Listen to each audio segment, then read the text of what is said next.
Welcome to the Positive Gene Podcast. My name is Sarah Kavanaugh. This is a podcast empowering cancer previvors and survivors over our hereditary cancer risk. We're all in this together, and I'm so thankful for your support. Let's dive in. Well, hello, everyone, and welcome back to the Positive Gene Podcast. This is your host, Sarah Kavanaugh. On this show, we explore the stories and science of hereditary cancer because, as you've heard us say multiple times, knowledge is power, and together we find strength in our genes. Today, I am joined by Peter Cornell. Peter is a singer, songwriter, entrepreneur, and advocate. He's also the brother of the late musician Chris Cornell. Peter was diagnosed with male breast cancer and learned he carries the CHEK2 genetic mutation, a gene that normally helps repair damaged DNA, but when mutated can increase the risk for certain cancers. Since his diagnosis, Peter has been open about his journey and shedding light on male breast cancer, hereditary cancer risk, and the importance of speaking out. Peter and I share more than just this mission. We live in the same community. We both love coffee, and we both carry the CHEK2 mutation. I am honored to welcome him to the show today. Thank you for being here. Thank you for having me.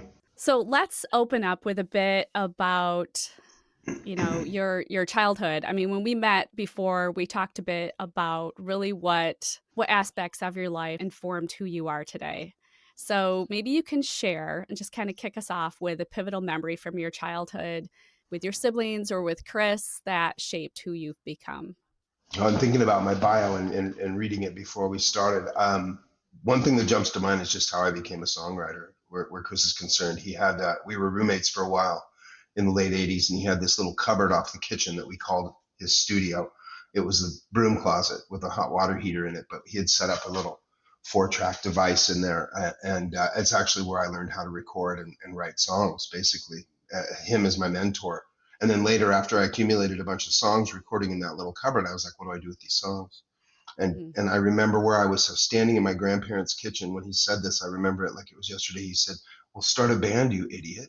And that was it. That was how I got into music. So it's an important part of my life where he was concerned, and then a memory that just jumped into my head today. But I think it's important to draw the connection to siblings and family because of the mutation, because part of what I needed to do and was advised to do by the hereditary genetic department that's involved at Vanderbilt, that's involved in cancer, in breast cancer particularly. They counsel you after the fact, and you have to inform your family because it is a genetic mutation. That means that my siblings are at risk and their children are at risk, and so I was able to reach out to all of them and hopefully have them follow my path and finding out if they too have the CHEK2, the mutation. All right. Well, before we get into your diagnosis and the details that surrounded that experience, what does life look like for you today? You talk a lot about your family, your music, and the things that give you energy right now. I mean, right now it's my wife and I own a bakery called the Gluten-Free Goose, and it is energizing, is amongst other things. But it's going so well, and she's just miraculous. And so we have a lot of irons in the gluten-free fire right now, and things are really heating up. And so it's exciting. We had to put it on hold. We had to put a big chunk of it on hold last year because I got sick. We have a mobile bakery that we take out to remote locations, and we had to shelve it for a year. And we recently were just able to pull that back out because I've beat cancer. Yeah.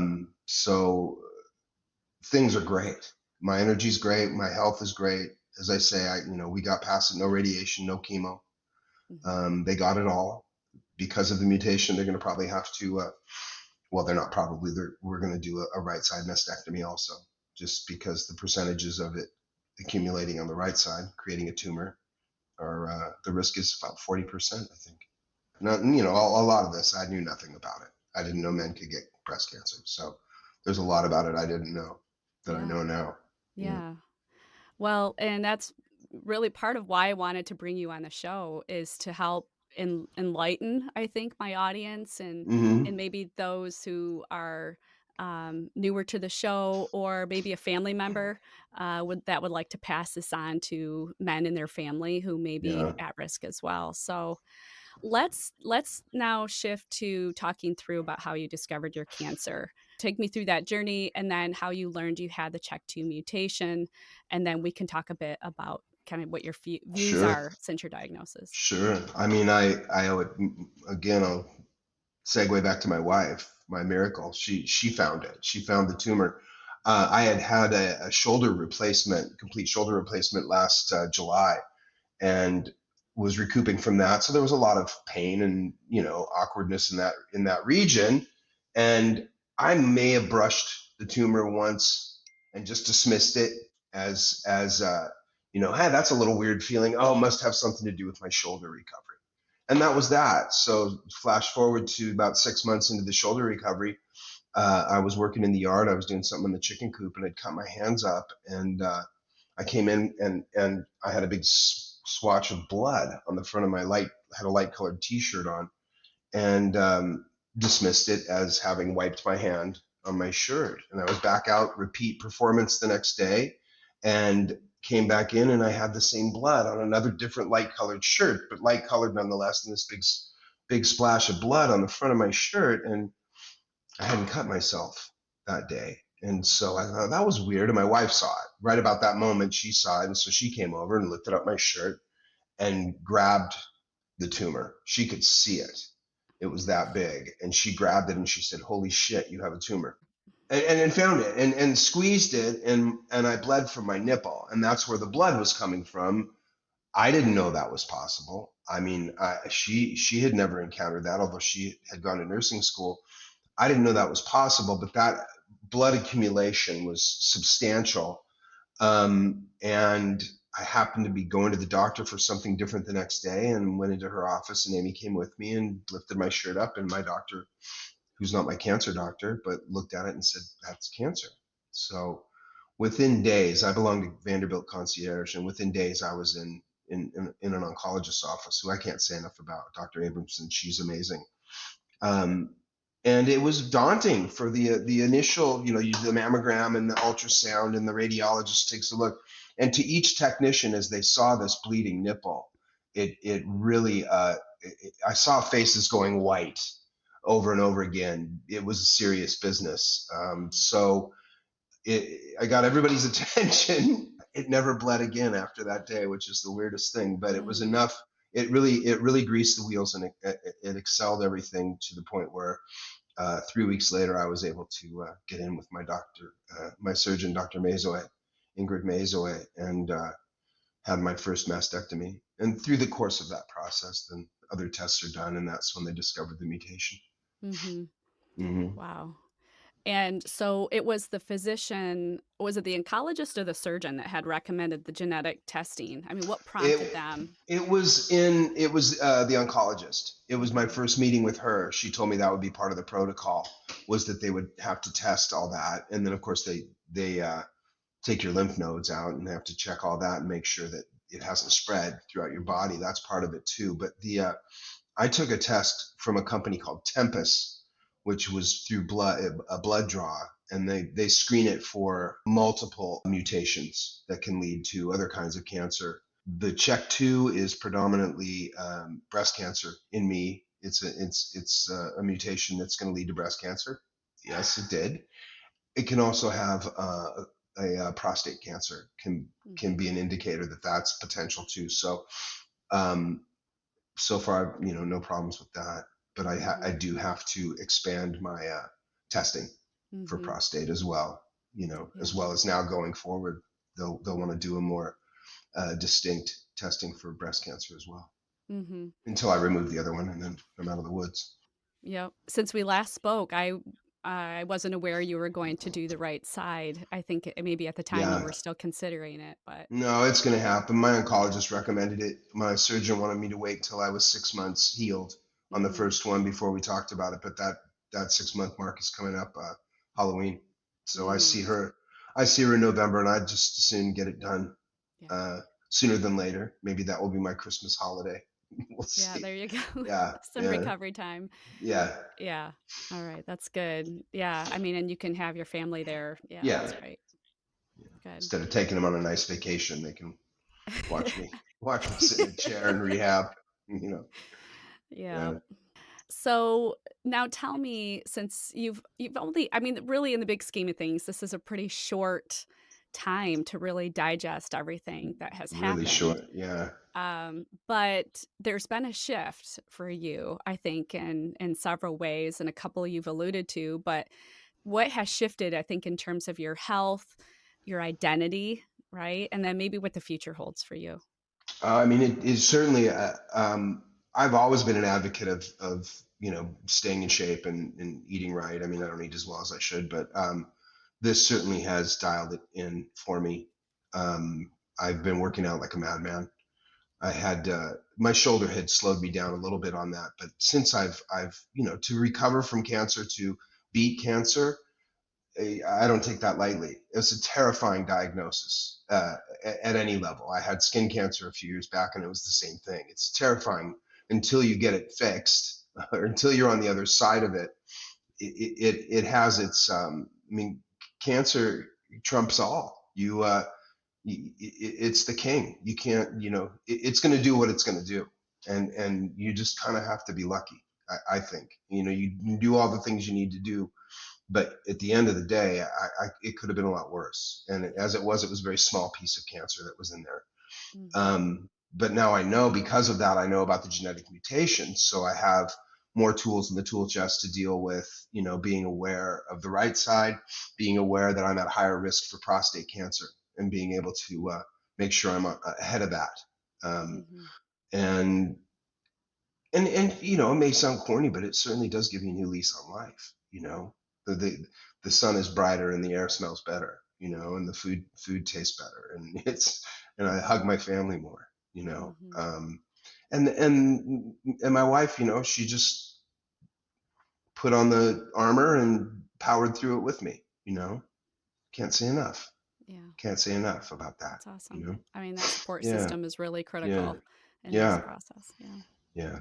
So I certainly, mortality, that word comes into play, Sure. and you find that you're making sure that any bridges burned or fences that need to be mended get done. So, and I've had an opportunity to do that and reconnect with some of my family, because I needed to reach out to them and let them know that they needed to be aware of the possibilities, and to get checked. Yeah. So at the end of the day, it's been a positive experience, and I've been very fortunate that I was able to get through it quickly. The Mhm. hard parts, I think. I certainly, it all came to a realization probably end of August. It all kind of caught up with me one day, and I was like, "Holy crap, that was a lot." You know, I'm lucky. Mhm. Yeah, Yeah, that's good. I mean, just that, the awareness or the signal that you were given, with yeah, the blood appearing and Amy being there at that moment yeah. to recognize it. Absolutely, Yeah, absolutely. it's, Yeah, it's no, I'm interesting. very lucky. So I pulled in a question there related to identity as well. Mm-hmm. Identity as a man, being in the world of the breast cancer advocacy Mm-hmm. or the Mm-hmm. the breast cancer space in general is typically targeted to women. How does this shift your thinking in terms of, identity and really what we see out in the world today in the Yeah. media and advocacy? I appreciate the color pink more than I ever have in my life. I mean, everywhere I went, for every doc, and even my surgeon said that there was one office, she had me go to a different office for one of my appointments, because she said it was less. She didn't say it was less pink, but that's what she meant. Sure. Because it is all it has been traditionally geared for the care of women, and with nothing, absolutely nothing wrong with that, but it is becoming more prevalent in men. It does exist in men. They don't have a lot of information. The overnight nurse on my ward when I had my mastectomy, he'd been there for 7 years. I think I was his first male patient. They don't have a lot of information about how it's going to go for men, or how many men have it really, or um, and I encountered that. I encountered that with in talking to colleagues and peers and friends and men my age, or my wife's age, of our ilk, and they don't want to talk about it. Mm, To mhm, a guy, they were kind of like, mm, let's let's change the subject and talk about football. And that was kind of surprising for me. I'm not a super over the top like machismo guy, but as far as like being, misogynistic about things, but I was kind of taken aback Yeah. and realized, I mean, I didn't know anything about it. I Mhm. didn't know a thing about it or its possibilities, but I certainly found that there's a stigma, a huge stigma about it, where men are concerned. So men aren't checking and men aren't talking about it. And I know some stubborn guys that probably would take it to their grave, you know? Well, I'm sure I'm not alone when I say as a fellow advocate or just, as a fellow human being being appreciative Yeah. of somebody being comfortable and open to sharing your experience. It's going to go a long way. So I know I appreciate it. Well, I I owe appreciate it. it. I owe it to give back. You know, I've been lucky. I've been fortunate. It could have gone a lot worse. And Mhm. so it didn't. And it didn't interfere really with our lives. You know, we had a vacation booked in July that was either going to be a victory lap or it was going to be a final goodbye. Yeah, And it got to be a victory lap. that's good. And that was you know, so I haven't even, my life wasn't even upended that much, you Sure. know. Of Mhm. course it is, you can't not be, but because of that, then I need to make sure if my voice can help and all I have to do is yap my, you know, flap my gums, I'm really good at that. That's my wife. I'm really It's good at good. that.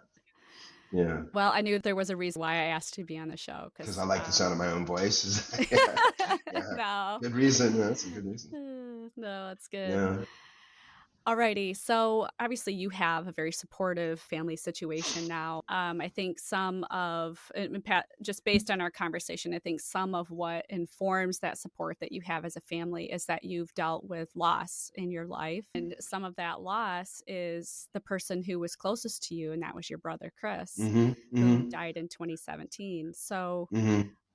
let's talk about what that looks like for you, like how grieving Chris shaped the way that you live and speak now. Well, first thing that I think of is thriving. He would want me to thrive in my Mhm. life. I know that, you know, and I, you know, in many ways, I often get back to this feeling of owing him. It's a loss I can't really put into words. It's not something that you get over. Yeah. It's something that you hopefully learn to manage. And I mean, I think about him every day, every day. In fact, I've been working on this song for 8 years to tell my piece of my story, you know, where he's concerned. And I was just playing that a minute ago. I see him in nature. He and I were sort of amateur ornithologists. We had this affinity for birds and this connection to birds. And we live in a bird sanctuary at my house. We have bird feeders all over our yard, and we have, you know, a couple acres in the trees. We live in the forest, and there's birds everywhere. And since he passed, I've had experiences with big hawks that just show up at the right time, or at times of sorrow, or at times of revelation where I'll be thinking about him. And it still holds true today. I mean, the first time I ever really noticed it was when my mom came to visit. I had mended the fence with my mom at my brother's funeral, and she came to visit our house when we were still living in LA. And we were sitting out by the pool, and there was just this absurd squawking going on while my mom and I were sitting having a quiet conversation. And up on a pole was this giant hawk just giving me the business and it had no business being there. Was no reason for a hawk to be there. I didn't live by a forest, you know, or trees or hunting ground or anything. And that same hawk landed on the fence outside of our bedroom window a couple of days later. And my wife got a picture of it and just sat there and stared at her for a while. And she was very connected to Chris, is very connected to Chris. She was his manager. That's how I met him. Mhm. That's how I met her. When Mhm. I moved to LA, she was his manager and Soundgarden's manager. You know, and now living here in Tennessee, and you know, I was the other day, I was on the phone with my older brother, who I don't speak to, but he had reached out, and we're trying to have more communication. And I was in my truck driving, and this giant hawk just while we're on just swooped my truck. I nearly hit it, you know, right past the windshield. To me, that's my brother. I see my brother in that, and the adventures that my wife and I have had in the last 8 years. You know, we'll be somewhere. We'll do, you know, buying this house and moving to Tennessee, and you know, for school for Goose, and we'll say to each other so many times, Chris would really love this for us. He would really love this for us. He would really love it here, different places we've been and different things we've done. So he's part of our world and on the daily. And because of that, something like this comes along, and I just think in that mindset of I owe it to him to make sure that I get through this with grace and dignity and strength. Maybe that's goofy, but it certainly plays a role in my life, because he didn't get to do that. He Mhm. didn't get to do that. So it's hopefully that's the long answer to your question. No, that's great, and it's Yeah, really a beautiful tribute, and yeah, to know that if birds and hawks, in terms of yeah, what they represent, freedom or strength or whatever it yeah. is, No, strength and he's connection. Yeah, yeah, and yeah, for sure. And the what fact that they just show up at those times, mhm, um, when I need him or when I'm thinking about him, or yeah, he's part of it for us, yeah, yeah. And now for Goose to see this, to see Yeah. you go through this experience and even sharing that relationship you had with Chris, really talking about fatherhood and family. Hmm. What does this mean to you now, given things, have somewhat changed for you? He's super sensitive. He was very concerned about my health, and I've had a few surgeries since I've known him in the last 12 years that we've been together, he and I, and his mom. But it definitely puts focus on so many things, but certainly family. I mean, they're my guys, my wife and my son. I mean, he's my stepson, but he's my son, Mhm. and we've been together since he was a baby. It certainly clarifies the things that are important, and gratitude. I mean, gratitude is such a word. It plays such a huge role. I'm grateful that I'm here Mhm. because he needs me. You know, he needs me, and he's in puberty, which means he needs me more than ever. If I could say Right. that. And I'm able to continue on with him, and he can also see too that you know um, a male figure in his life who is vulnerable and capable of that vulnerability, but also of doing the right thing, taking care of business. Got to take care of your business, and that was, we powered through it. My wife and I have a tendency to do that. We have a tendency to like, okay, here's the deal, let's go kick its ass, and that's Mhm. what we do. And so, Mhm. I think we can impart that strength on him, where he can see us taking something like as big as cancer and beating the crap right out of it. Yeah. I hope that he saw us do that. I'm sure he did. Yeah. Yeah, Yeah. for sure.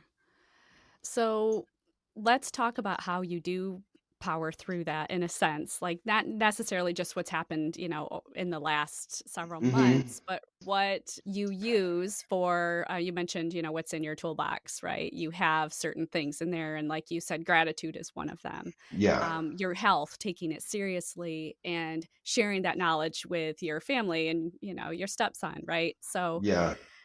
there are other things that when we met earlier that you discussed that you have taken seriously, and that is mental health tools that you have in your toolbox to help you manage that. So Hmm. you have routines. I know you mentioned exercise and supplements and your Hmm. Peloton and things like that that you do. Yeah. Yeah. How do those play a role in managing that mental Well, well-being? mental health starts there for me. I imagine for everyone, even if they haven't had some of the opportunities I've had to address it. But if I didn't have that, if I hadn't been on good footing I suffer from, I'm treated for depression and anxiety, and have been for a number of years. And because of that quality of life, that I obtained by keeping up on that, Mhm. by knowing, where I stand on that, and keeping it in check, and doing the things that I need to do to make sure that I'm not suffering from those ailments, gives me the leg to stand on when Mhm. something like this comes along that could certainly throw you for a loop. Yeah. So I can't say enough about that. I mean, my life changed when I met Amy, and it changed for me because she loved me enough to say the hard words and say, you need help. And then I was able, and again, I'm grateful for it, to have just enough hearing capability to hear her and get help, and then continue to deal with it. Because with a family and with responsibilities, as things start to grow, Yeah. if you don't keep up on it, it ain't going anywhere. It's going to come back. Now, mine's combined with addiction, and that has to be treated on the daily as well, Mhm. because it ain't going anywhere. It's just waiting for you. Yeah. So having that foundation certainly played a role in being able to just put my shoulder down and go, okay, this is life on life's terms, and that's, I think that, maybe it's the modern world. I don't know. Maybe it's just this sort of mindset of the human race where you want everything to be rosy all the time, and it isn't. There's yin and there's yang. There's light and there's dark. And one is not better than the other or worse than the other, but you have to find the balance, and you have to be able to adjust and manage both of those things. And I think that managing my mental health, being able to do that, and the good things that come with that, and then being able to uh, manage my addiction, and the good things that come with that, Mhm. certainly sets you up for a better chance when you go to the cancer doctor and they say you have male breast cancer. Yeah. So having those tools already, I mean, I'm grateful and I'm lucky, because I certainly didn't plan it that way, Sure.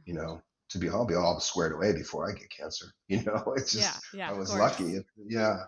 Um, and then just making sure that I stay in shape, really, and I got to eat better. If nothing else comes from this podcast, Sarah, I have to make sure that I am eating less sugar. But part of that mental health was making tough decisions. I mean, we owned a coffee company for several years, Mhm. and right around the time that I was diagnosed, we had shut the company down. But I had an episode with some medication, and I had to quit drinking caffeine. That has been probably cancer schmancer. Don't take away my caffeine. So it's been a tough year, because Mhm. I am now caffeine free as well, but it's saving my mental health, Yeah. and it's helping me. And honestly, I mean, I should have probably quit a long time ago. I think I can see some issues I've had in the past that were directly related to the fact that I was jacked up all the time. Mhm. So, Mhm. um, but those are the things that come along. I mean, you couldn't have told me a year ago. You couldn't have said you're going to have to stop drinking caffeine. Right. I would have said you're out of your mind. But here I am. So, Yeah. um, the different things that we think are daunting, maybe, or are impossible to live without, and then you find out, what, it's, maybe quality of life is different than I thought it was. Mhm. Which is Yeah. certainly true in my experience. It's certainly true. The life that I live now was not the life I imagined. I had one plan. I was going to be a famous musician, and that was it. That was all I had on the books. When that didn't work out. But here I am. We own businesses, and we have a son who's thriving, and we live in the trees, and we have birds and dogs. What the hell else do you need? You know? Exactly. That's great. You've created a beautiful legacy for your Yeah. family, and Yeah. I really appreciate that you have shared so openly some of the things, not just in the last year that you've experienced, but dealing with anxiety and depression, addiction, and yet Hmm. you continue to have this grace and gratitude, right? And where does that come from? What is innate in you that is bringing so much of that out? I think that just recovery has taught me to be grateful, because I spent a lot of years in the dark, Mm, and I don't have to live in the dark anymore. And yeah.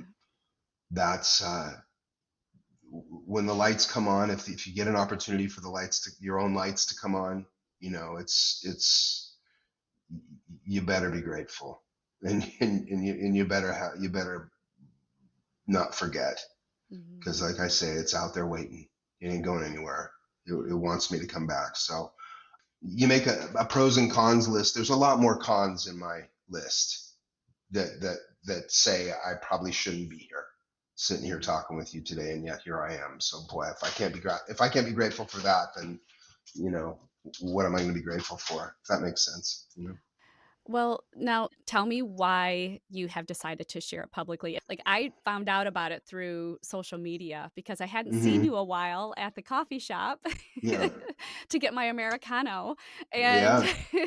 So, and then I reached out to a friend we have in common, and I'm like, "What is happening?" And so then I contacted you yeah. a bit after you kind of got through a few weeks into past your surgery, and you were still communicating it out. I'm like, I'm just gonna give him a breather, and then I checked in and said, "Oh my I'm glad you goodness, what's did. I'm glad happening you did. here?" Yeah. Yeah. Yeah. And I'm glad that you shared it publicly too, because one, that gave us an opportunity to that we have a common Yeah. diagnosis, if I, you will, with our that's genetic unusual. It's nothing mutation. I'd ever heard of. Yeah. No. Yeah. Yeah. Yeah. And Yeah. then to give you a platform to share your story even Oh, thank you more for that. specifically.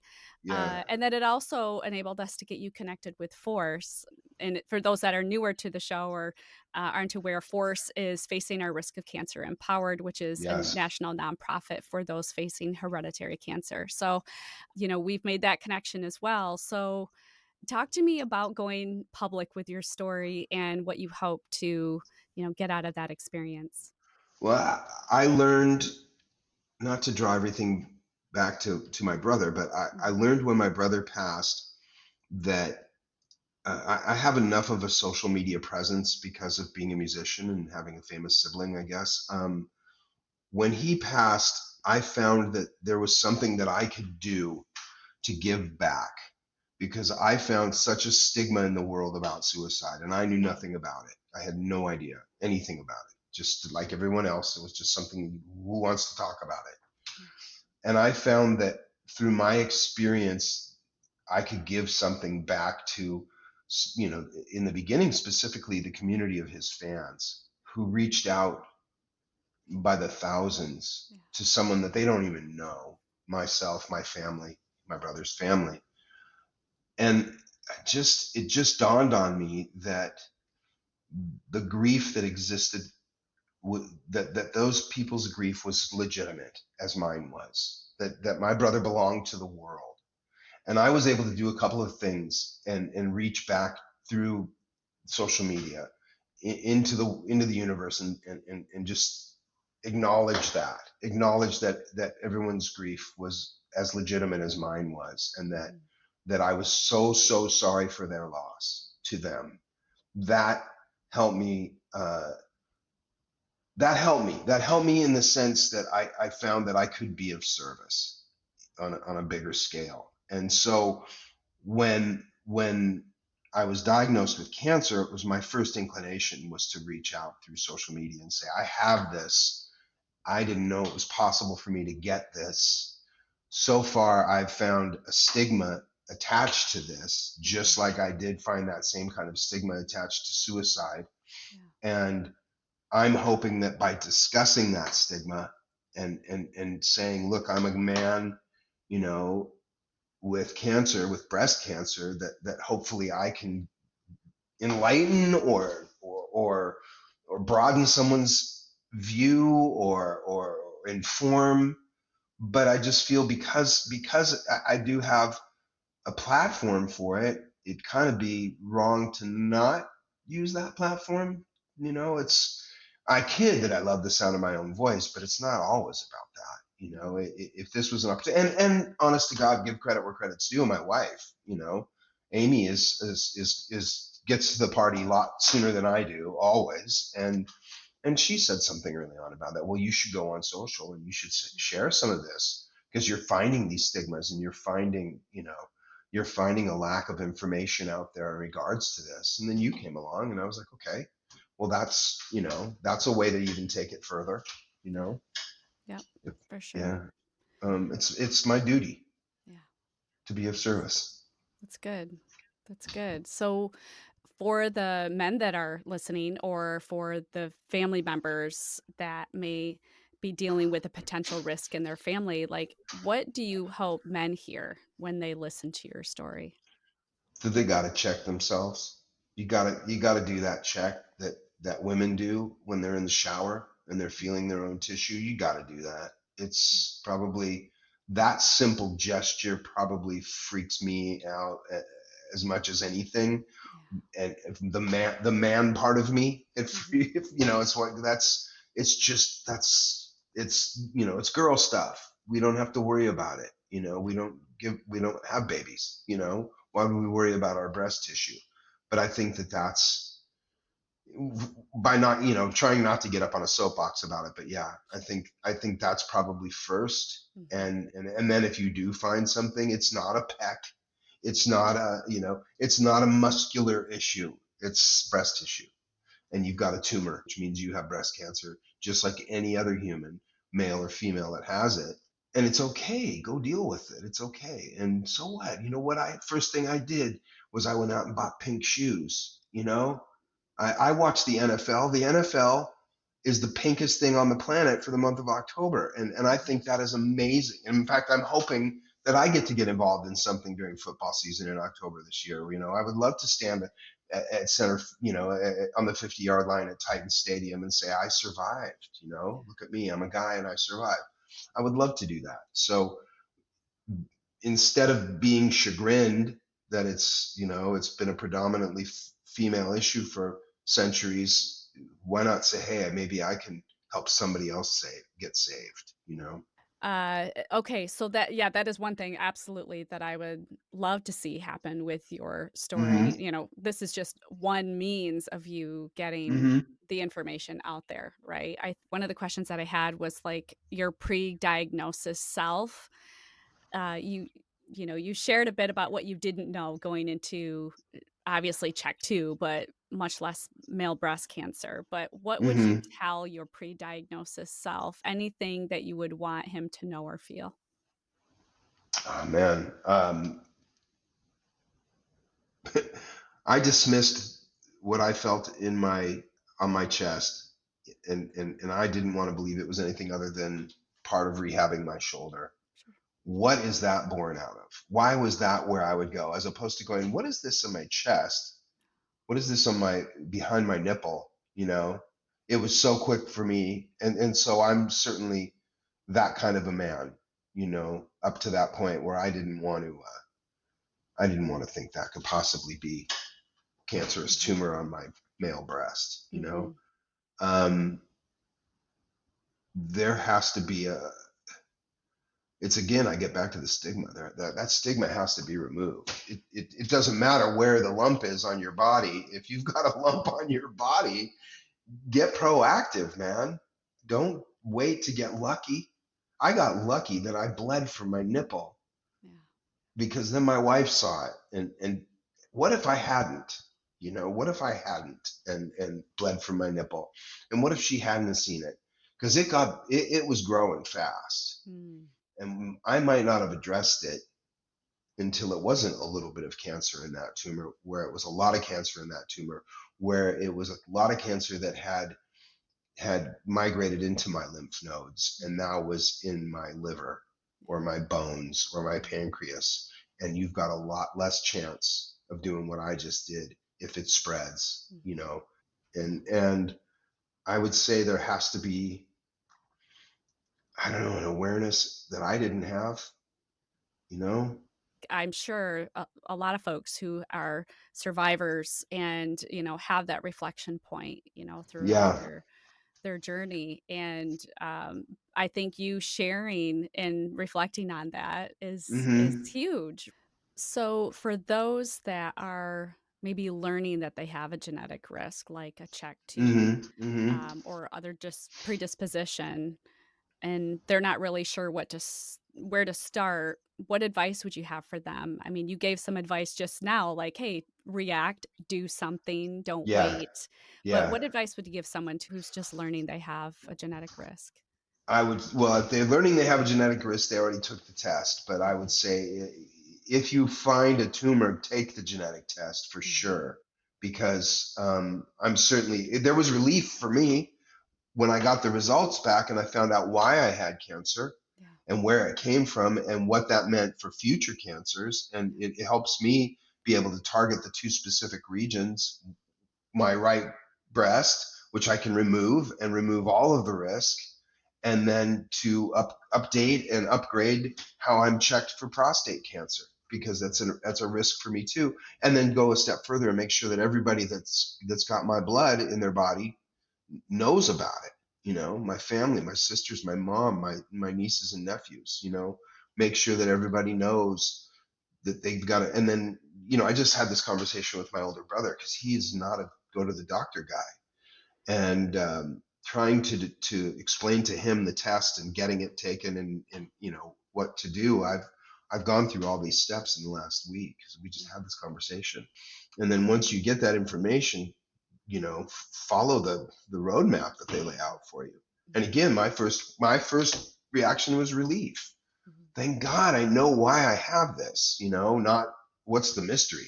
What do I live too close to power lines? Is there something in the water up here on the hill where I live? I don't know. I know why I got it. And I know what I can do to prevent it from coming on the other side and what to do, Mm-hmm. Yeah. Yeah, that's great advice. Yeah. Yeah. So before we close, I want to ask, what anchors you? What motivates you and reminds you to get through it all? My family, my wife and my son, and to a lesser degree, but probably not too much lesser, my dogs, because those guys need me, and all of them, they all need me, and I need them. But yeah, family, family, family, family, family. 12 years ago, I met my wife. I was almost homeless. I was pretty much homeless, and now I have a life I never imagined, a script I never could have written, and so I suit up and I show up every day. And this just helped remind me that you get to suit up and show up every day. And I'm going to continue to get to do so, which is, I'm very fortunate. Yeah, absolutely. Yeah. Well, thank you. Before we close, where can people find you online or connect with you, your work, your music? Oh, connect with our work is the Gluten-Free Goose 615 at Instagram is where our business lives mostly. And they'll find my beautiful, lovely wife there instantly. And she is hilarious and magnificent. My music is on Apple Music and iTunes and Spotify, everywhere you can go. I've got a couple records that I've done that are out there, and I'm still writing. I was writing this morning, and I'm rehearsing. Don't tell my wife because I haven't told her I'm rehearsing. And I want to play a show, and I live in Nashville. I mean, they play music at the grocery store. There's live music everywhere you go. So I want to play a show coming up. So it's my new lease on life. I started playing again in my recovery. I hadn't played for a while. I certainly hadn't written for a while, and I'm playing every day right now. So I intend to be visible as a musician again in the very near future. And I want to show this shirt. This shirt it's backwards in this. It's 90, the original. It was a clothing company that endorsed my brother back in the early 90s and sent him a whole bunch of gear when he was just starting out, and he would give it to me and we'd sport ourselves around. They reached out to me around Seattle. We'd wear their gear. So they reached out to me. Anita at 90 reached out to me last week and said, I want to send you guys a bunch of t-shirts. So, I love it. Yeah, it's cool, right? Yeah, it is. Well, send me a picture of you wearing it and we can put it I will. My wife will take a picture. Absolutely. Yeah, absolutely. Oh, that's good. And I'm so excited to hear that you're going to be doing music again and that you're writing. Yeah. That makes me grateful that I am your neighbor.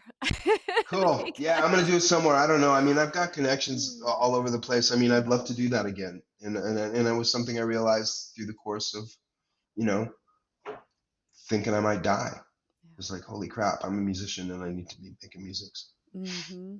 And you have all of this, experience to help bring another way for you to bring your story to life, right? Yeah. And it's cathartic, right? They say. Oh, absolutely. Yeah, absolutely it is. Like that, our whole vacation in Florida was one big catharsis because again, I was prepared that it was going to be my farewell tour to my family. I thought that was a real possibility. For it to be the victory lap, we had an amazing time with family there, and I've had a chance to connect with my own Northwest family, my mom and my sisters again since then. So glad. Well, thank you. Yeah. I really appreciate you being My so pleasure. open with your story and sharing it with the podcast audience. The honesty and courage that you've had throughout this conversation and what you're sharing online will undoubtedly help other men facing breast cancer or maybe grappling with their risk. It will make them feel less alone and hopefully more empowered to take action. I hope so. I hope so. All right. Cool. So, for everyone listening, I hope this conversation gave you some new insight and some encouragement. Be sure to follow the show on Instagram at Positive Gene Podcast. Share this episode with someone who may need to hear it. Until next time, keep asking questions, keep advocating for yourself, and never underestimate the power of knowing your genes. Thank you for spending time with me on the Positive Gene Podcast. Your support means everything. If you found value in today's episode, I would be so grateful if you could take a moment to rate and review the podcast. It truly makes a difference. For an in-depth look and links to resources discussed today, check out the accompanying blog on my website at sarahkavanaugh.com.